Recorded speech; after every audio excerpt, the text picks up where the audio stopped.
Jubilee Fred Matiang'i seo sirikal kuom rem rakore kod njore mag siasa e Thurka.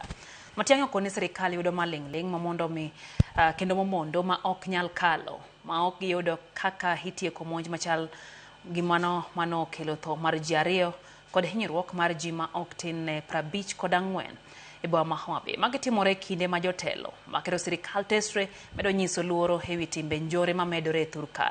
Walter Nyambaga ntiere kod ler.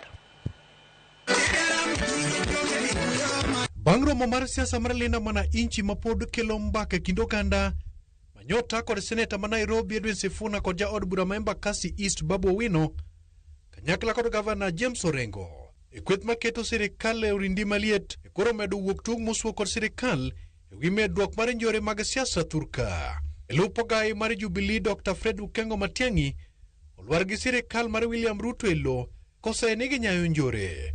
Matiang'i koni sirikal ok nyal bedo ni pok oyudo maling'ling mag monj mag siasa ne Linda Mwananchi kata odoko ni tok yudo maling'ling go to nyoge yiero mar ling thithithi kama tuo.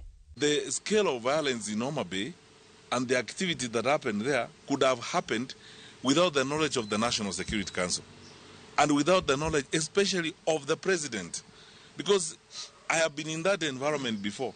The president receives executive intelligence briefings wherever he is, even if he is in Greenland or attending the UN General Assembly. Matiang'i koni kweth maketo sirikal tesre igeto kendo tem thiro kenge mag siasa e kod sirikal kar kawo ting' mar tieko njore pachoka madhi inyo Kenya kendo kete okenge mag pinje mag tulo kod njore. This is something that was premeditated, it had been happening, it was planned. The next question you ask is, where was the county security team led by the county commissioner in Homa Bay? Where was the regional security team led by the regional commissioner in Kisumu? Mage timore ka kweth mag Linda Mwananchi bade ma Kisumu e koro dwaro ni mondo tim nonro kendo kawo okang' mar chik mapiyo ne jok maketho chike yor hinyo oganda kendo kelo tho. Wabiro miyo agenda marwa to utong'owa, itong'o nyathi jaluo wadu. Nyalith nandi inego jaluo wadu ma at one point nyaminu otedo ugenya.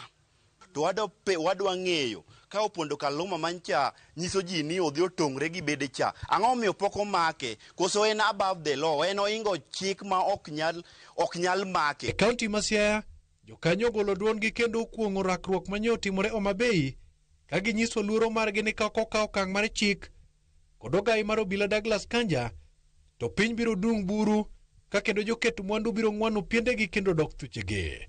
Gijiwo gai mar ODM Dr. Oburu Oginga mondo gol duonde e wi chal mar siasa ma Nyanza manyiso picha marach. Ni Wunyalego Raila Amolo Odinga da bedo ni ongima da koyie gima chal kamano mondo timre e pinywa ka.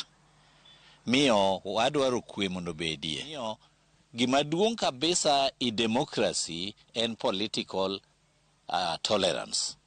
Mane gima dahera hinya mondo bedie. To gima duong' kabisa mwaywago ni jatend gi miluongo ni jaduong' Oburu, Dr. Oburu Oginga. No Oburu pok owache gimo kata nyosi loso gigi. Oburu pok owache gimo kata gon jowa mos manyo hinyere gi jowa manyotho nyaka sani. Kineno ka guok gweyo kidhi dala jaduong' wadu tiwache ni mak guogi. Wanene isinema ni Yemen wang, wanene Afghanistan wang, wanene Syria wang, wanene Haiti wang. Mae makama Kenya chike. Walter Nyambaga, Ramogi TV.